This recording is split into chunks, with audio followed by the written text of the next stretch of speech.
seal on auk. Aga kalastuskaart ei ole sul? Kalastuskaart? Ei ole teinud või? Siin peab olema luba tegelikult. Sa tead number, kuhu võib saada? Ja SMS-iga saad tellida. Telli ära kas või üheks päevaks. Jah, et ma näitan sulle kohe. Ma tean. Ma üldse siin...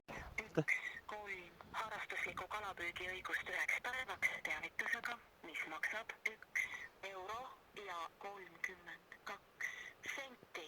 Ostetud pilet kehtib kuni 30 aprill 2. Nii, kalastuskaart tehtud. Nüüd võid inimest püüda ilusti. Nägin inimesi jõe ääres, kes ei olnud teadlikud ja aitasin. Okei.